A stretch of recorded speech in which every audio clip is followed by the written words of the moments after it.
उन सारे सवालों के जवाब देंगे जो आपके मन में, क्योंकि छाती रोग विशेषज्ञ है, श्वास रोग विशेषज्ञ है, साथ ही साथ जो एलर्जी की बातें होती है अक्सर की, भाई सारे सवाल हमारे पास में है। उन सारे सवालों के जवाब लेने की कोशिश करेंगे, क्योंकि एक सर सवाल और आया था कि एलर्जी क्यों लेकर है, एलर्जिक राइनाइटिस यानी कि नाक की जो नाक बहता है, ये कैसे समझेंगे कि भाई ये एलर्जी वाला इशू है या फिर एक नेचुरल इशू है? ये देखिए इसका स्थायी समाधान क्या है? लोग केवल सोचते हैं स्मोकिंग से केवल कैंसर, लेकिन मैं आपको एक चीज और मैं बताना चाहता हूं आपको, केवल फेफड़े में नहीं अदर अंग में भी ये फर्क करता है। खर्राटे को लेके सवाल, जब आदमी सोता है तो वो खर्राटे मारते हैं, तो कई लोग इसे दूसरे तरीके से देखते नहीं, यार खर्राटे नहीं लेना चाहिए, खर्राटे आना क्या सर कितना खतरनाक हो सकता है? देखिए लोग बोलते हैं जब सो रहा है, खर्राटा क्यों आता है भैया बताते, सबको नहीं आता खर्राटे। एक सर हम लोग बहुत कॉमन सुनते हैं बातें कि डॉक्टर बोलते हैं कि यार उसके फेफड़े में पानी भर गया था। फेफड़े में पानी भरना क्या प्रोसेस होता है, कौन सा पानी भरता है फेफड़ों में जिसकी वजह से तकलीफ होती है? इसका भी तरीका है, स्मोकिंग छुड़ाने के लिए भी तरीके हैं। क्या होता है सर? मतलब लोग बहुत पूछते होंगे आपसे सवाल कि भाई सर सिगरेट छोड़ना है, स्मोकिंग छोड़ना है। देखिए पहले चीज क्या इसमें पहले चीज मैं आपको ये बता रहा हूं, मैं पहला चीज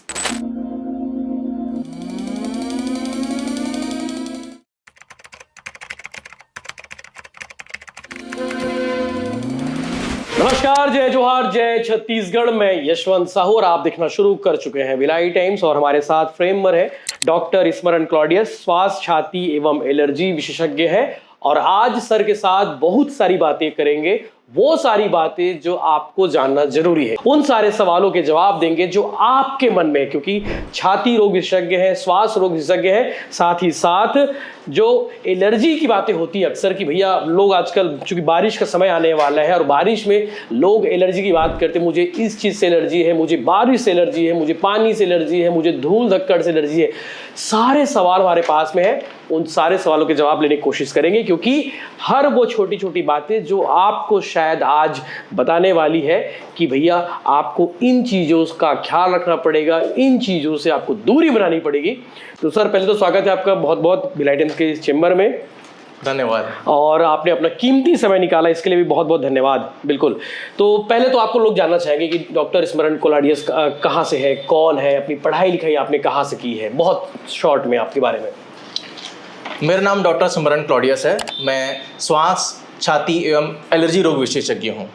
मैंने अपना पढ़ाई MBBS CMC Ludhiana, Christian medical college Ludhiana, Punjab से किया जी। उसके बाद मैं अपना MD वर्धा से किया, जवाहरलाल नेहरू मेडिकल कॉलेज से जी। और फिर एम्स रायपुर में मैंने काम किया 2 साल, और उसके बाद यशोदा हॉस्पिटल हैदराबाद में मैंने 1 साल काम किया जी। यानी कि 8-10 सालों का गहरा अनुभव है। जी जी जरूर, बिल्कुल। पहला सर एक सवाल है, क्योंकि ऑडियंस से भी हमने सवाल मांगे थे, बहुत सारे सवाल, कि हमने पूछा था कि भाई डॉक्टर साहब हमारे साथ बैठने वाले हैं, आप लोग अपने सवाल हमें लिख भेजिए। तो कुछ सवाल आए, मैं उनके भी बात कर लेता हूँ। एक सवाल है कि एक भाई साहब ने पूछा है कि भैया महिलाओं की तरह स्तन जो है पुरुषों की छाती में भी हो जाते कई बार, तो क्या ये बीमारी वाले संकेत है या घबराने की जरूरत है? देखिए पुरुषों को भी ये समस्या हो सकती है, और इस समस्या को गायनेकोमेस्टिया बोला जाता है। और यदि ये सीने का आकार जो है महिलाओं की तरह हो जाता है ये, हाँ जी जी, तो उसमें ऐसा लगता है जैसे कि पुरुषों में स्तन बढ़ रहा है। तो इसके इलाज के लिए ये बेटर जरूरी है कि आप एंडोक्राइनोलॉजिस्ट को दिखाएं या फिर किसी सर्जन को दिखाएं।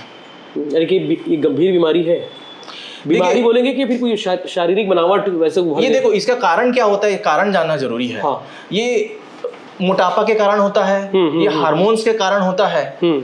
तो यदि इसका सही जगह जाए, जैसे मैंने आपको बताया एंडोक्राइनोलॉजिस्ट या फिर सर्जन, तो उसका उपचार है। तो ऐसा नहीं है कि इसका कोई उपचार नहीं है, और चिंता वाली बात नहीं, ज्यादा चिंता की ऐसा कोई बात नहीं। हर दूसरे ये सर मतलब अमूमन कितने लोगों में ऐसा होता होगा? ये देखो अपन ये नहीं बोल सकते कि कितने लोगों में ऐसा होता है, लेकिन है ऐसे पुरुष हैं जिनको ऐसा होता है, और कई लोग तो ऐसा है कि इसको ध्यान भी नहीं देते होंगे। हाँ मतलब उनको लगता है नेचुरल है ये। हाँ नेचुरल से ध्यान भी नहीं देते, लेकिन बेटर ये है कि आप इसे दिखाएं। जी जी। एक सर सवाल और आया था कि एलर्जी क्यों लेकर है, एलर्जिक राइनाइटिस यानी कि नाक की जो नाक बहता है, ये कैसे समझेंगे कि भाई ये एलर्जी वाला इशू है या फिर एक नेचुरल इशू है? ये देखिए इसका स्थायी समाधान क्या है? देखिए नाक बह रहा है, पानी जैसे बह रहा है, कैसे जानेंगे कि एलर्जी है या सर्दी है या फिर सर्दी है? हाँ देखिए एलर्जी में क्या होगा, आपको केवल नाक से पानी आएगा, है ना। लेकिन यदि सर्दी है तो आपको बुखार भी आएगा, ज्यादा बुखार नहीं आएगा, 99 100 ज्यादा से ज्यादा। हाँ। जफरान होगा, है ना, शरीर में दर्द भी होते हैं। हाँ। और जैसे सर्दी होता है तो अपने को दिन भर अच्छा नहीं लगता है बिल्कुल उसमें, है ना। तो वैसे होगा सर्दी में। लेकिन एलर्जी में क्या है, वो बस सफेद पानी बह रहा है। तो ये जान, और आपको किससे हो रहा है, धूल से हो रहा है, पोलन से हो रहा है, या फिर घर में कोई जानवर है, कुत्ते बिल्ली पालते हैं, कई लोग बिल्ली बोलते पालते हैं हैं। मुझे कुत्ते से एलर्जी होता है, मुझे मैं आपको एक बात बताता हूँ। मैं जी एक पेशेंट आया मेरे पास, वो मुझको ऐसा कंप्लेंट बोला कि जब मैं घर के बाहर जाता हूँ तो मेरे को ठीक लगता है, घर में आता हूँ तो मेरा छींक चालू हो जाता है, सांस लेने में तकलीफ होता है। अच्छा। मैं सोचा ये तो बहुत अजीब बात है, बिल्कुल अजीब ही। ये कैसा है, बाहर जाते तो होना चाहिए। हाँ, बाहर जाते तो होना चाहिए, अंदर है तो उसका एलर्जी टेस्ट कराया था, तो उसका एलर्जी जो है, उसका एलर्जी आया था कैट से। अच्छा, ये टेस्ट भी होता है एलर्जी का? एलर्जी टेस्ट होता है, आपको पता चल जाएगा कि किससे आपको एग्जैक्टली एलर्जी है। अच्छा, तो और क्या बोलते हैं टेस्ट को? एलर्जी टेस्ट है, स्किन प्रिक टेस्ट बोलते हैं। अच्छा, टेक्निकल वर्ड है वो, स्किन प्रिक टेस्ट है। आपको एग्जैक्टली पता चलेगा कि आपको एलर्जी किससे है। ये तो अपने दोनों भिलाई में कहीं भी हो जाता है कि कोई स्पेसिफिक जगह भी है, बड़े सेंटर होंगे इसके? ये हो जाता है, मैं करवाता हूँ मैं जी एलर्जी टेस्ट, आपको पता चल जाएगा किससे एलर्जी है, और जिसको जरूरत है उसके हिसाब से फिर उसकी वैक्सीन वगैरह भी रहती है, वो दिया जाता है। लोग सर एलर्जी को बहुत हल्के में लेते हैं, मतलब मुझे ऐसा लगता है कि भाई एलर्जी है बोल के अपन आगे बढ़ जाते हैं, स्किप कर देते हैं लोग, उसका इलाज नहीं कराते, ना ही टेस्ट तो बहुत दूर की बात कर दी है, कोई इस बारे में सोचते ही नहीं। एलर्जी यार, उससे दूर रहो बस, लेकिन उसका इलाज संभव है ना। देखिए, ऐसे पेशेंट्स आए हैं, हमने उनको वैक्सीन दिया है ना, और उनको 6 महीने के बाद या 1 साल के बाद उनको बहुत आराम आया है। अच्छा, और ये जो पेशेंट के बारे में एलर्जी होती थी, उससे अब एलर्जी होना बंद हो गया? हाँ, नहीं होती, ये बड़ी बात नहीं होती जी। और क्या हुआ, ये जो जिस पेशेंट के बारे में बताया ना, उसने कैट को दूर किया, उसको अब कोई प्रॉब्लम नहीं है। हमने उसको दवाई भी नहीं दिया, कैट को दूर भी नहीं किया, कैट को हटाया, घर से हटा दिए। हाँ, तो जब वो बोलता था ना कि मैं घर जा रहा हूँ तो मेरे को तकलीफ हो रहा, अब उसको तकलीफ नहीं होता। तो ये जरूरी है कि एलर्जी है तो ये जानना जरूरी है कि आप किससे एलर्जी है और उसको दूर करना। वाकई में। सर, एक और सवाल है, खाना खाने के बाद सीने में दर्द और सांस लेने में जो परेशानी होती है, क्यों होती है? बहुत लोग की अंदर एक शिकायत होती है, थोड़ा सा अजीब सा लग रहा है, सीने में दर्द जैसा लग रहा है, ये क्यों होता है खाना खाने के बाद? देखिए, ये एक टर्म है मेडिकल में, GERD, गैस्ट्रोइसोफेजियल रिफ्लक्स डिजीज। ये बहुत कॉमन है, इस कारण से होता है।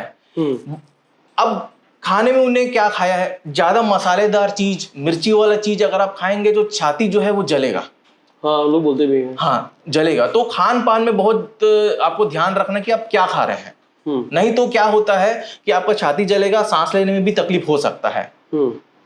पेट के साथ साथ सीने को भी फर्क पड़ेगा। मसालेदार चीजें ज्यादा मत खाओ। हाँ, पेट पे असर पड़ेगा, तो हाँ, पेट पे बाद में असर पड़ेगा, पहले छाती में असर पड़ेगा, छाती में भी असर पड़ेगा।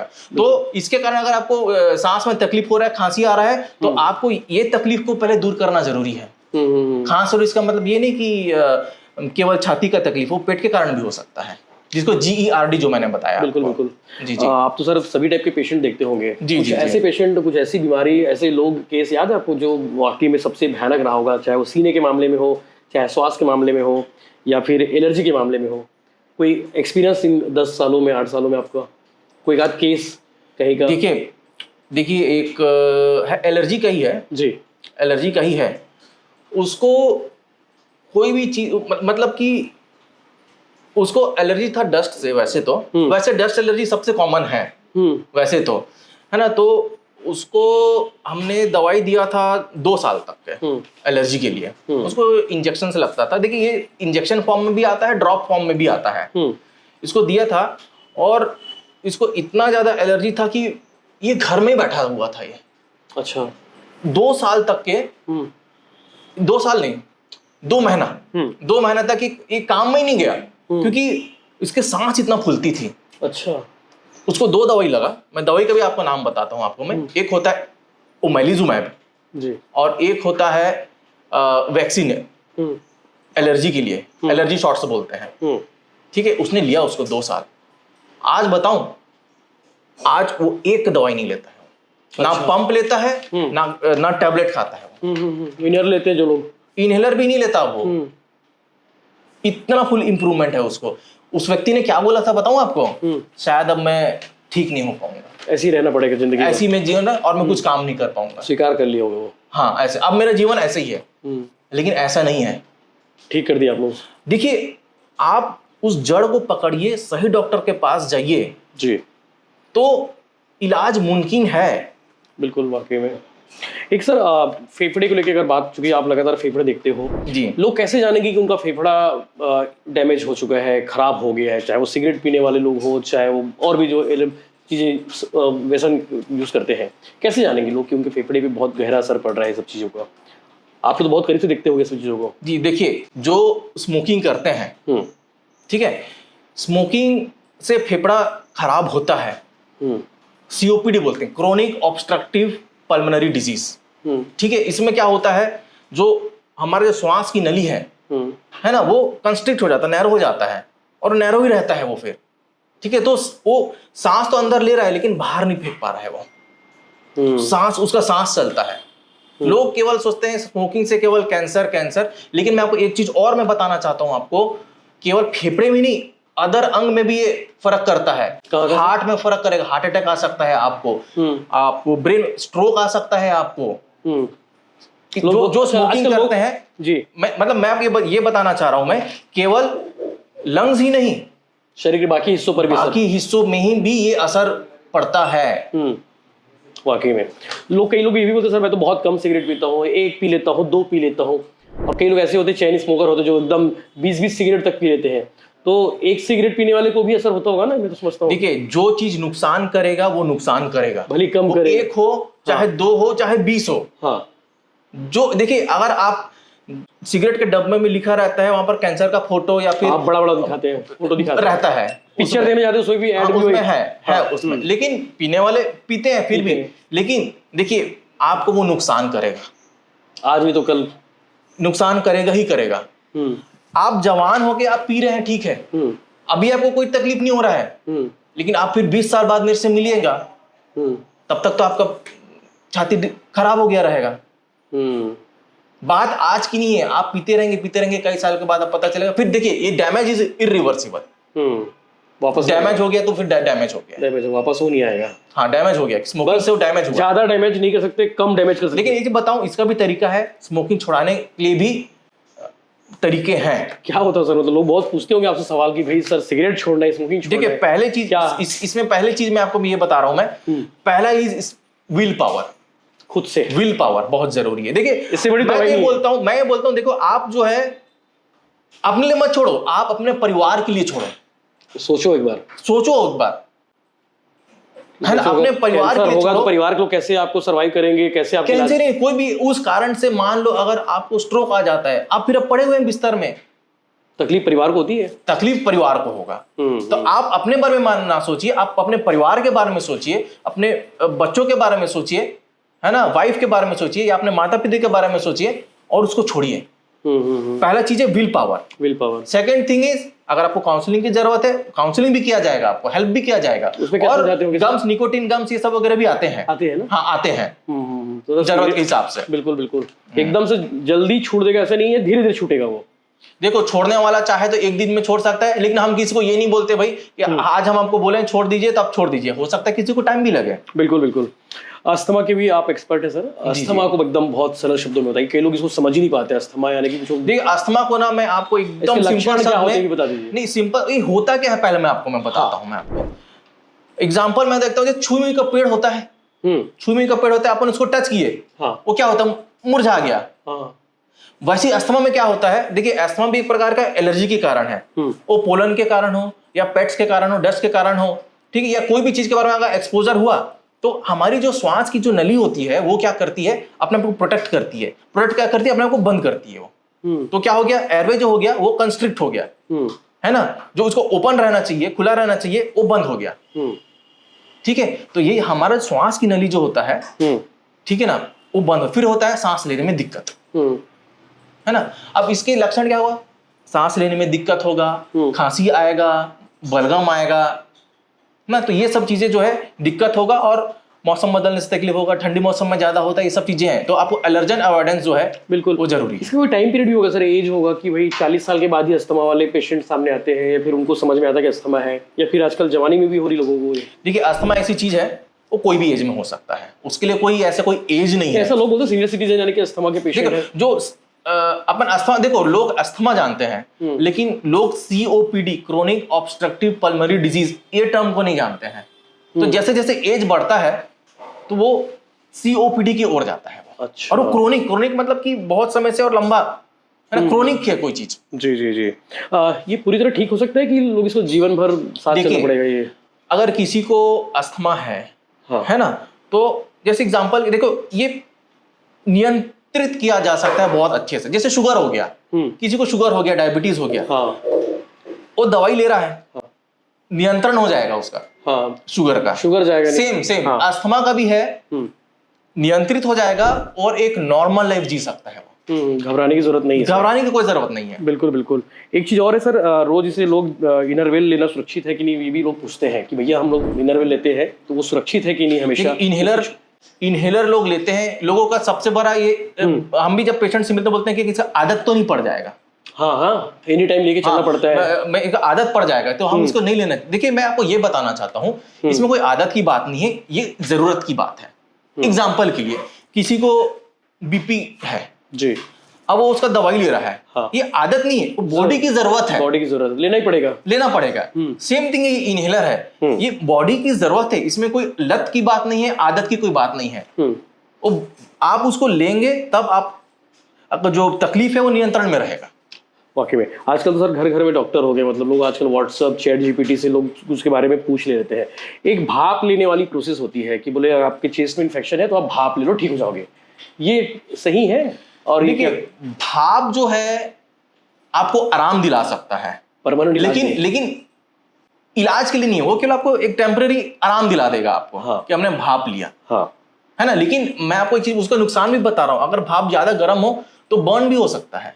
अच्छा, अंदर? हाँ, कई बार बर्न भी हो सकता है। कई बार बोलते हैं ना कि ज्यादा गर्म भाप लो, अंदर खींचो उसको। वो बर्न भी, तो आपको देख के करना है, देख के करना। अगर आप अपने बच्चों को करवा रहे हो, किसी को देख के करना है आपको। मैं ये नहीं बोलता कि आप ना करो, हाँ। लेकिन वो एक ट्रीटमेंट आप सोच रहे भाप लेने से, स्टीम लेने से मैं एकदम ठीक हो जाऊंगा, वो आपको टेम्परेरी रिलीफ जरूर दिलाएगा। भाप बाकी सर सामान्य लोगों को भी लेना चाहिए बीच बीच में, सर्दी खांसी सब ठीक करता है ऐसा सब बोलते हैं लोग, सीने में भी बड़ा अच्छा इन्फेक्शन के दौरान वो काम करता है, लेना चाहिए सामान्यतः?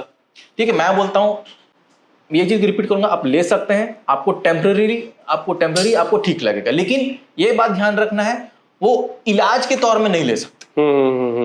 ये भी एक है। एक सर हम लोग बहुत कॉमन सुनते हैं बातें कि डॉक्टर बोलते हैं कि यार उसके फेफड़े में पानी भर गया था। तो फेफड़े में पानी भरना क्या प्रोसेस होता है, कौन सा पानी भरता है फेफड़ों में जिसकी वजह से तकलीफ होती है? देखिए पहले आपको ये समझना है, जब बोला जा रहा है डॉक्टर बोलेगा फेफड़े में पानी भर गया, इसका मतलब ये नहीं है, इसका मतलब ये नहीं है कि लंग्स में पानी भर गया। हाँ, इसका मतलब ये है, देखिए लंग्स है जी और चेस्ट है, इसके बीच में वॉल है और लंग्स है ना, उसके बीच में पानी भरा हुआ है। अच्छा। तो इसके कारण क्या होता है, पानी भर रहा है, लंग्स सिकुड़ रहा है, हाँ। वो एक्सपैंड नहीं होता है। अच्छा, तो ये समझना कि पानी लंग्स में नहीं, लंग्स के बाहर है, लेकिन लंग्स को कवर तो कर रहा है वो, उसके कारण हाँ। अब इसके कई कारण होते हैं, क्या कैसे? पानी भरने के, देखिए, और इसका इलाज भी है, हाँ। है ना। देखिए कारण तो कई है, आप वो लंग्स के कोई बीमारी के कारण भी हो सकता है, लेकिन केवल अगर छाती में पानी भर रहा है इसका मतलब ये नहीं कि केवल लंग से रिलेटेड है। लीवर डैमेज से हो सकता है, किडनी डैमेज से हो सकता है, हार्ट के प्रॉब्लम से हो सकता है। तो ये सब कारणों से पानी भरता है। तो जो निकालते कैसे सर पानी को, और कितना उसका भी तो दर्द होता है? देखो पानी निकालने का भी इंडिकेशन है अपने, हाँ। कब निकालना है। पानी निकालते हैं अपन, सिरिंज से पानी निकालते हैं, ठीक है, उसमें कोई दर्द की बात नहीं। हाँ, खींचते हैं उसको, खींचते हैं, है ना। काफी दर्दनाक होगा। नहीं, अपन लोकल इंजेक्शन देते हैं, हाँ, लोकल देते हैं, पेशेंट को नहीं पता चलता है। अच्छा। पेशेंट आराम से करवा लेता है। फिर उस पानी को निकाल के हम टेस्ट के लिए भेजते हैं, फिर हम कारण जानते हैं कि ये क्यों पानी भरा है। फिर जब हम कारण को ट्रीट करते हैं, ताकि पानी ना भरे, हाँ, कारण को ट्रीट करते हैं। अब कारण ही नहीं पता चलेगा तो कैसे, कोई भी चीज क्यों ना, उसका इलाज कैसे इलाज नहीं हो पाएगा। फिर उसका इलाज होता है। बिल्कुल बिल्कुल।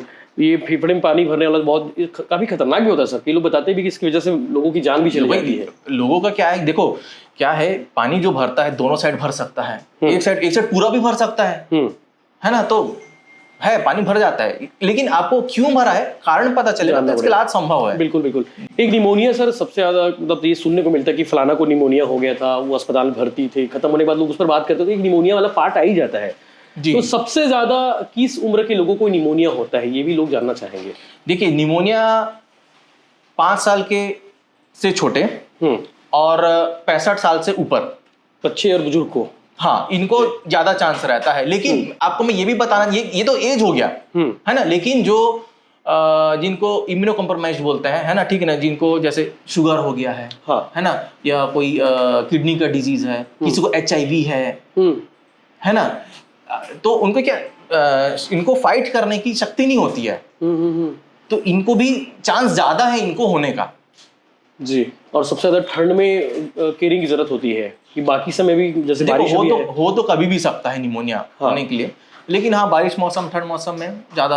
और परहेज के तौर पे क्या करना चाहिए सर उनको, पानी वानी पीने के हिसाब से, मतलब सर्दी वर्दी ना लगे, क्या करना चाहिए निमोनिया से? देखिए, निमोनिया किसी को भी हो सकता है, आपको अपना इम्यूनिटी में ध्यान रखना है आपको। जैसे अभी कोविड टाइप पे सबसे ज्यादा लोग निमोनिया से ग्रसित होते गए।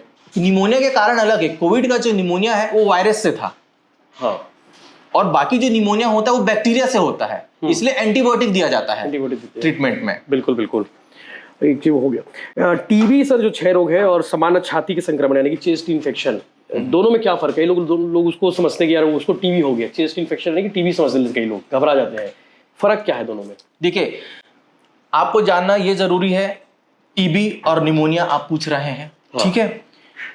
टीबी जो होता है, ट्यूबरकुलोसिस, ये एक ऑर्गेनिज्म के कारण होता है जिसको बोलते हैं माइकोबैक्टीरियम ट्यूबरकुलोसिस। ये ऑर्गेनिज्म के कारण ट्यूबरकुलोसिस होता है, ठीक। अब टीबी के होने बाद भी आपको निमोनिया भी हो सकता है, अच्छा, ठीक है ना, उसको बोलते हैं सुपर एडेड, ठीक। अब ये जो निमोनिया, इसके कई कारण है, जैसे बोला कोविड था, वो किसके कारण था? वायरस के कारण। निमोनिया जो है बैक्टीरिया के कारण भी हो सकता है, तो कोई बैक्टीरिया के कारण भी हो सकता है। हमारे पास पेशेंट आएंगे, ठीक है ना, वो निमोनिया लेके आएंगे, अब अपने को कारण पता करना है कि क्यों है, ये टीबी के कारण है कि कोई निमोनिया के कारण है ना। लेकिन टीबी भी हो सकता है साथ में, और निमोनिया, दूसरे कारण का निमोनिया भी हो सकता है साथ में। जी, वाकई में। एक सवाल और आता है सर, अक्सर लोग घबराते हैं इस बात को लेके कि भाई घर में कोई टीबी का पेशेंट है, हाँ, तो लोग सोचते हैं कि भाई उसे भी टीबी हो जाएगा या फिर उसको भी टीबी हो जाएगा, ये वायरस वाली बीमारी तो नहीं होगी? अब तो बहुत सारे इलाज के आ गए हैं। देखिए, टीबी फैलता है, लेकिन कौन सा टीबी? अगर आपको जैसे छाती में पानी भर गया उसके कारण टीबी, तो वो फैलता नहीं है, वो है ना। जिसको फेफड़े का टीबी है, हाँ, वो फैलता है एक इंसान से दूसरे इंसान तक। बिल्कुल, जैसे आप खांसी कर रहे हैं तो उसको ड्रॉपलेट्स हो गया उसका, है ना, छींक रहे हैं, है ना, तो उससे वो फैलता है। लेकिन आप रह रहे हैं साथ में, इसका मतलब ये नहीं कि आपको हो ही जाएगा। आप कितने समय तक उसके साथ रह रहे हैं, आपकी इम्यूनिटी कैसी है, आपकी फाइट करने की ताकत कैसी है, ये भी इंपॉर्टेंट होता है। हाँ, हम तो चेस्ट के डॉक्टर हैं, हम तो पूरे समय टीबी मरीज को देखते हैं, तो हमको तो नहीं हुआ, है ना। भाई हम रह रहे हैं उसके बीच में, इसका मतलब ये नहीं कि हमको भी हो जाए। तो आपकी फाइटिंग, बॉडी की इम्यूनिटी, ये जरूरी है। बहुत सामान्य सवाल है सर, टीबी क्यों होता है? लोग ये भी जानना चाहेंगे। भाई टीबी तो सिगरेट और तंबाकू से हो ही जाता है क्या, और भी वजह होगी? और भी कोई नहीं, देखिए, टीबी जो है ट्यूबरकुलोसिस से, है ना, ऐसे नहीं कि स्मोकिंग एंड टबैको में ये नहीं है, है ना। देखिए, ये तो एक बैक्टीरिया का, माइकोबैक्टीरियम ट्यूबरकुलोसिस का इन्फेक्शन है। अच्छा, और इन्फेक्शन किसको होगा? जिसकी इम्यूनिटी कम है, मतलब जिसकी फाइट करने की ताकत कम है, उसको होगा जी। और बीमारी कोई भी, निमोनिया या टीबी, ये किसी को भी हो सकता है। जो सिगरेट नहीं पीते, तंबाकू नहीं खाते, उनको भी हो सकता है? हो सकता है। अब जिसकी डायबिटीज है, हाँ, डायबिटीज है, इनको इम्यूनिटी कम रहती है, हाँ, है ना, फाइट करने की शक्ति कम, इनको भी हो सकता है। तभी लोग सवाल करते हैं, भाई मुझे कैंसर कैसे हो गया, मुझे टीबी क्यों हो गया? ये भी रीजन है ये। हाँ, तो देखो, बेसिकली हमारी बॉडी क्या करती है? फाइट करती है। जो कोशिकाएं होती है हमारी शरीर में, हाँ, वो फाइट करती है, ठीक है। तो जब फाइट नहीं कर पाती, भाई किसी एक को जीतना है, या तो ऑर्गेनिज्म जीत जाए या तो हम जीत जाए। ऑर्गेनिज्म जीत जाएगा तो वो इन्फेक्शन कर देगा। जी, एक और टेक्निकल भाषा हम लोग सुनते हैं सर, मल्टी ऑर्गन फेलियर्स बोलते हैं, मतलब एक के बाद एक पूरा शरीर का हिस्सा जो है काम करना बंद कर देते हैं। जब इंसान मरता है तो लोग बोलते हैं कि उसके पूरे ऑर्गन्स बंद हो गए थे। इसको थोड़ा समझाइए ना कि कैसे होता है ये। बेसिकली क्या होता है, मल्टी ऑर्गन फेलियर बोलते हैं इसको ना। पेशेंट कोई भी तकलीफ से आया, हाँ, है ना, लेकिन जब हम उसको अपन देखते हैं तो अपन ये देखते हैं कि जो भी तकलीफ से आया, इसका किडनी फंक्शन अब जो है डाउन जा रहा है, इसका लीवर फंक्शन डाउन जा रहा है ना, ठीक है ना। तो मल्टी ऑर्गन मतलब कि एक ऑर्गन नहीं, ये शरीर के कई ऑर्गन्स को इसने इन्वॉल्व कर लिया है और सब शट हो रहे हैं, सब काम करना बंद कर रहे हैं। तो ये मल्टी ऑर्गन फेलियर। वाकई में कुछ सवाल बहुत कॉमन हो सकते हैं। मुझे लगता है कि ये जो सवाल अभी करने वाला हूँ ये हर इंसान से जुड़ा हुआ है, कि खर्राटे को लेके सवाल। जब आदमी सोता है तो वो खर्राटे मारते हैं, तो कई लोग इसे दूसरे तरीके से देखते नहीं, यार खर्राटे नहीं लेना चाहिए। खर्राटे आना क्या सर, कितना खतरनाक हो सकता है? देखिए, लोग बोलते हैं जब सो रहा है, खर्राटा क्यों आता है भैया बताते, सबको नहीं आता खर्राटे। देखिए, लोग ये बोलते हैं ये तो बढ़िया खराटा करके सो रहा है, हाँ, खराटा मार के सो रहा है, खराटा मार के सो रहा है, घोड़ा बेच के सो रहा है, लेकिन खराटा मार के सो रहा है ना। लेकिन देखिए, ये एक लोग बड़े मजे से बताते हैं, नुकसान देने वाली चीज है। होता क्या है कि जब इंसान सो रहा है तो उसका क्या होता है, कोई भी कारण से उसका मसल जो है रिलैक्स होता है, टंग फॉल होता है। तो बेसिकली क्या होता है, जो एयरवे जो होता है हमारा, सांस लेगा वो बंद हो जाता है। अच्छा, है ना।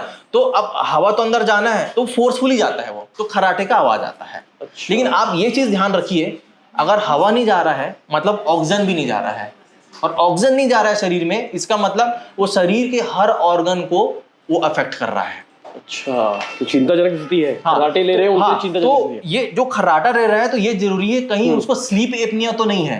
तो अब ये कैसे क्या होता है सर, स्लीप एपनिया कैसे नहीं, कैसे हो रहा है? देखिए, वो सो तो रहा है, 7 घंटा सो रहा है, 8 घंटा सो रहा है, लेकिन उसकी नींद पूरी नहीं हो रही, उसको दिन में भी नींद आ रहा है। हाँ, बहुत लोग हैं जो रात में भी सोते हैं, लेकिन वो तो दिन में भी आ रहा है, दिन में भी बहुत सोते हैं, है ना, दोपहर में नींद आएगा मान लो उसको। हाँ। ठीक है, फिर उसका जो है, उसको घुटन महसूस होगा, चोकिंग लगेगा उसको, है ना, उसे नींद खुल जाएगा, है ना। तो इसमें क्या होता है, इसमें ये होता है कि शरीर को इनफ ऑक्सीजन नहीं मिल रहा है इस कारण से। अच्छा, बार बार उठ रहा है और बार बार उठ रहा है, उसको पता चले चाहे पता ना चले। सरल शब्दों में बताया तो क्या बताया अभी आप जो बोले, अभी जो लाइन बोले ना सर, इसको ऑब्स्ट्रक्टिव स्लीप एपनिया बोलते हैं। अच्छा। ऑब्स्ट्रक्टिव मतलब क्या, कुछ ऑब्स्ट्रक्ट कर रहा है, अच्छा, है ना। और स्लीप एपनिया होता है, उसमें कहते हैं कि हमारा सांस जो है चलना चाहिए, हाँ। उसमें रुक जाता है, 10 सेकंड के लिए रुक जाएगा, पता नहीं चलेगा आपको, लेकिन हो सकता है कभी आप उठ भी जाए, है ना। तो इसमें लक्षण मैं आपको बताता हूँ, देखो, हेडेक होगा, हाँ, मॉर्निंग हेडेक होता है, लोग बोलते हैं सो के उठते ही हेडेक हो रहा है, हेडेक हो रहा है, ठीक है ना। फिर उसके बाद आपको चोकिंग लगेगा, आपको, है ना, आपको डे टाइम में आपको नींद आएगा आपको, है ना। और आपके जो भी सो रहे हैं आपके पार्टनर बहुत खराटा मार मार के सोता है ये, तो इसको देखिए, इसको ना हल्का लेना ठीक नहीं है। क्या इलाज है सर इसका? देखिए, इसके लिए हम स्लीप स्टडी करते हैं, स्लीप स्टडी, इसको पोलिसोमनोग्राफी बोलते हैं। अच्छा, है ना, ये कंप्यूटराइज्ड टेस्ट है, आपको लीड्स लगते हैं, है ना, छाती में पट्टी लगता है, आपको कुछ भी पता नहीं चलेगा, अच्छा, है ना, आपको लीड्स लगेंगे, ठीक है ना। आप और आपका ये टेस्ट कराना चाहते हो तो घर में ही हो जाएगा ये टेस्ट। अच्छा। आपको कोई हॉस्पिटल, कैसे होगा सर घर में? टेक्नीशियन आएगा जी, वो लीड्स वगैरह लगाएगा, आप जब सोते हैं, ठीक है, और रात भर लीड्स रहेगा, फिर वो अपने जो भी है कंप्यूटर में अपने वो देखेगा, ग्राफ्स वगैरह देखेगा, फिर वो देखेगा कि इसको ठीक कैसे किया जा सकता है, तो थोड़ा प्रेशर भी लगवाएगा, प्रेशर वाला डिवाइस आता है ना, ठीक है, तो उसको लगाएगा, देखेगा कि कितना में इसका एयरवे खुल जा रहा है और किसको कितना प्रेशर चाहिए, उसको अपन सीपैप बोलते हैं। मतलब वजह जानने की कोशिश करते हैं कि आखिर क्या है, कितना प्रेशर, उसको सीपैप या बाईपैप बोलते हैं। जी जी जी। लेकिन इसको हल्का लेना जरूरी नहीं है, क्योंकि देखिए, इससे आपको शरीर के हर अंग में फर्क पड़ेगा, आपको हार्ट अटैक का चांस है, आपको स्ट्रोक का चांस है ना, एक्सीडेंट का भी चांस है। आप गाड़ी चलाते चलाते आपको नींद आएगा, फिर तो एक्सीडेंट होगा ना। हाँ, नींद आती है लोग को। हाँ, तो वो कारण है, इसको ठीक कराना जरूरी है। कितना टाइम लगता होगा सर, कितना टाइम लगता होगा ठीक कराने में, मतलब अगर इलाज कर इसका कितने महीने में? देखिए, इसका मेडिकल भी है, हम एयरवे प्रेशर देते हैं, इसका सर्जिकल भी है, डिपेंड करता है पेशेंट को कैसा तकलीफ है। और जो स्लीप एपनिया जो बताया सर, इससे हाई ब्लड प्रेशर भी इशू हो सकता है? हाई ब्लड प्रेशर हो सकता है, डायबिटीज हो सकता है, मोटापा आ सकता है, है ना, कई चीजें हैं। नींद पूरी लेनी चाहिए, बस खर्राटे वराटे आ रहे हैं तो उसको ध्यान रखना चाहिए और उसका इलाज कराना चाहिए बिना देरी। हाँ, खराटे आ रहे हैं तो आपको बिल्कुल इलाज कराना चाहिए। बिल्कुल बिल्कुल। धूम्रपान बहुत सामान्य विषय है, मतलब इसके बारे में लोग जानते हैं कि भैया सिगरेट पीने से कैंसर होता है, और कौन कौन सी बीमारी हो सकती है धूम्रपान की वजह से, देखिए ये भी आप बता दीजिए आज लोगों को। धूम्रपान पहली एक चीज कि ये हानिकारक चीज है, ये आपको जानना जरूरी है। हाँ। ठीक है, आप जैसे स्मोकिंग कर रहे हैं, हाँ। ठीक है, आपको आपका वो एयरवे को डैमेज करेगा, अस्थमा, सीओपीडी जो मैंने बताया जी, है ना, आपको सांस लेने में दिक्कत होगा। आपको आज दिक्कत नहीं हो रहा है, लेकिन आप पीते रहेंगे तो 20-25 साल बाद फिर दिक्कत होगा आपको सांस में। कैंसर तो है ही, तो होना है।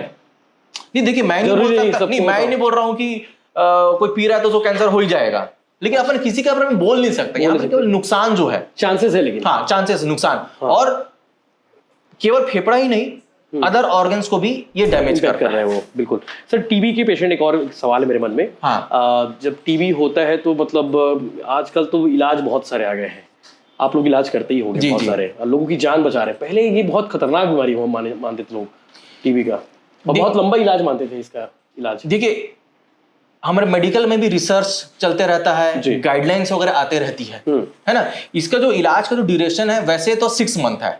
हाँ कोई बीमारी के लिए 1 से 1.5 साल है जी, लेकिन मोस्ट ऑफ द टीबी जो है उसका ड्यूरेशन 6 मंथ ही है। लेकिन ये कई पेशेंट क्या करते हैं, 3 महीना हो गया छोड़ दिए, ये और भी खतरनाक। इलाज महंगा सर? ये इलाज सरकार दे रही है, दवाई, डॉट्स की दवाई जो, हाँ बिल्कुल दवाई है ना, तो कोई महंगा इलाज नहीं है, लेकिन कोर्स पूरा करना पड़ेगा। कोर्स पूरा करना है आपको। आप बीच में अगर छोड़ देंगे तो रेजिस्टेंस आएगा और फिर वो और खतरनाक हो जाएगा।